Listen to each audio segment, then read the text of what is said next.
What's up guys, and welcome back to the channel. In today's video, we are talking about the 2021 Toyota GR Supra. Now, if you are new to the channel and not familiar, I currently own a 2020 Toyota Supra. I bought that towards the end of last year.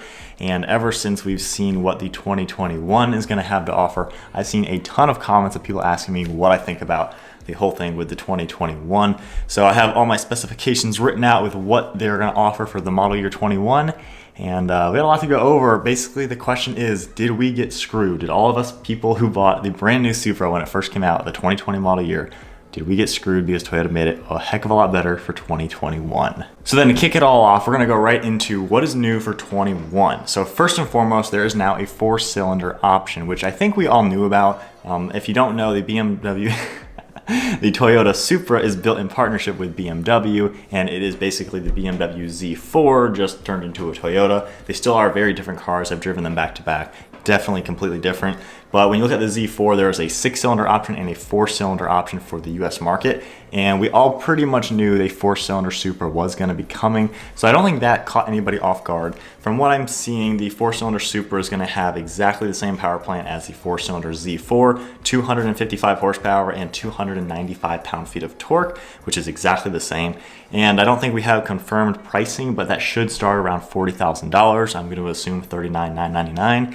And then I think with the 4-cylinder, you're going to have a few different packages, like a sport package, which will give you the active differential, active suspension, and stuff like that that comes standard in the 6-cylinder. And I think there'll also be a tech package with the navigation, the heated seats, heads-up display, and forward collision and parking sensors. So I think there's going to be 2 different 4-cylinder cars, basically a base and a premium model. And then for the 6-cylinder, there's going to be a base model, a premium, and then the special edition, which is the A91 edition, which is the one that you're seeing right here.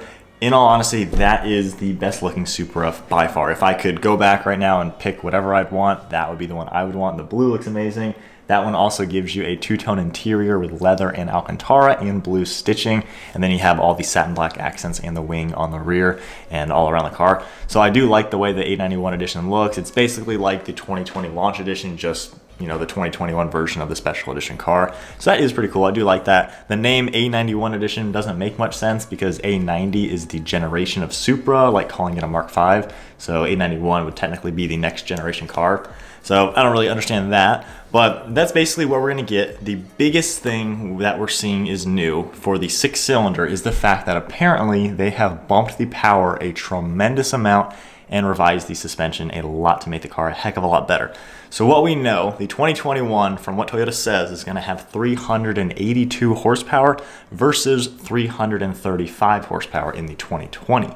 Also on torque, it is going to have 368 versus 365. So a couple more pounds of torque, but like 40-something more horsepower apparently. And then on top of that, revised suspension, a little bit stiffer suspension tuning to make it handle a little bit better. And then as far as what Toyota is saying the numbers do, Toyota claims the 2020 model year did 0 to 60 in 4.1 seconds, and they're claiming that the 21 model year will do it in 3.9. So from Toyota, they are telling us that the 21 is significantly faster, 0.2 of a second quicker to 60, 40-something more horsepower. The exhaust manifold, I believe, is going to be revised. It's going to have like 2 or 3 exits versus 1 or 2 or something like that. So it's going to have a better exhaust management system, a little bit lower compression ratio, and I think a different turbo. So I think it's the same engine, but it's just a slightly different version from a different BMW. But also when we look at that, the 6-cylinder Z4 actually has the exact same horsepower and torque numbers on paper that the 21 Supra is going to have. So as far as we know, basically they're just going to have the same engines and tuning.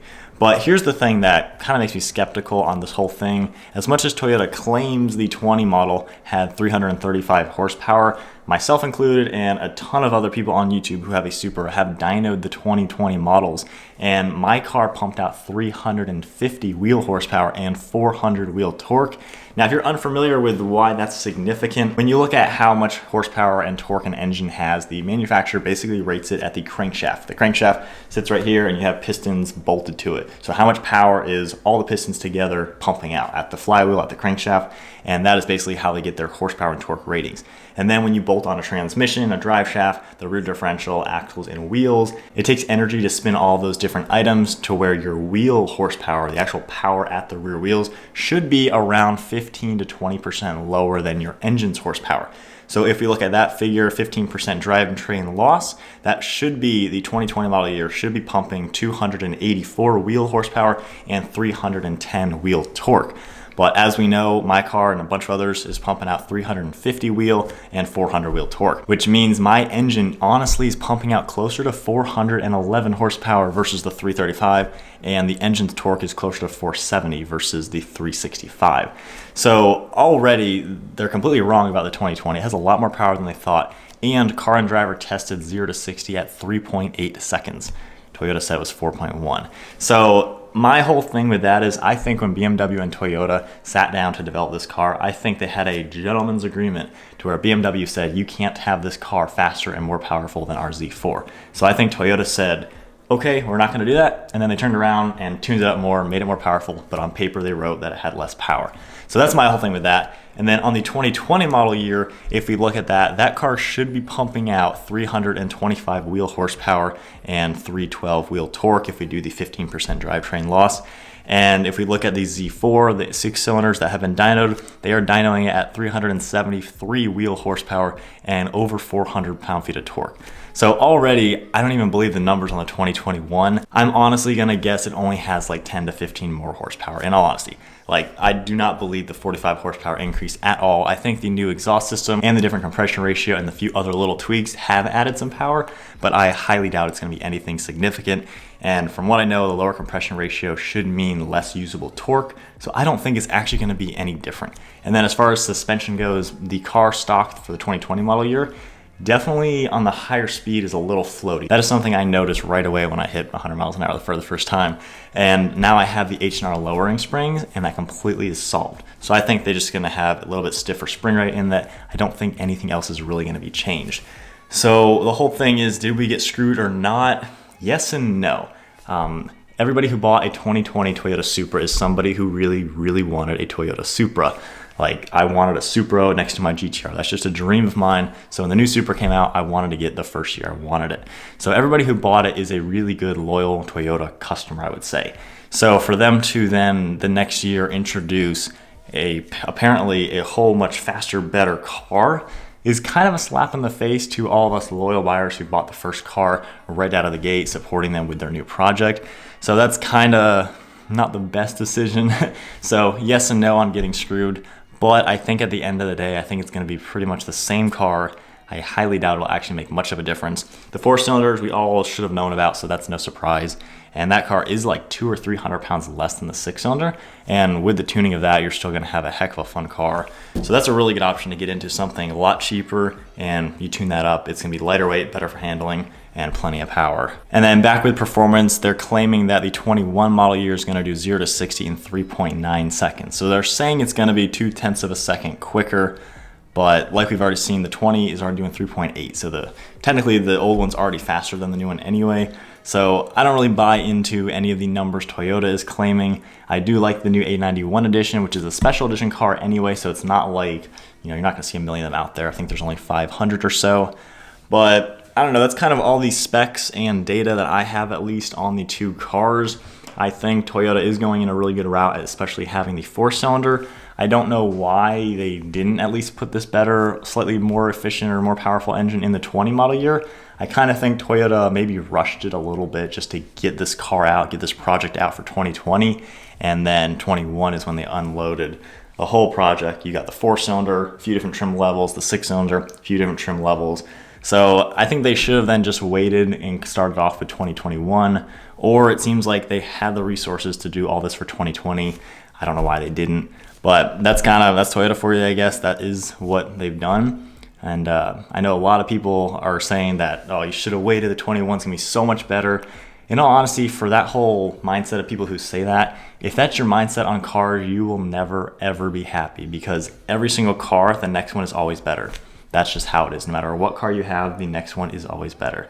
So if you're always waiting for the next one, you're never going to have a car because you're always waiting for the next one. So I'm not really into caring that the new one might be slightly better. And I don't think the benefits of what we're seeing, I don't think it's actually going to translate. I could be completely wrong. I mean, who knows? This car could have 45 more horsepower, which would mean it's going to pump out almost 400 horsepower at the wheels, apparently. So if that's the case, then dang, we got screwed.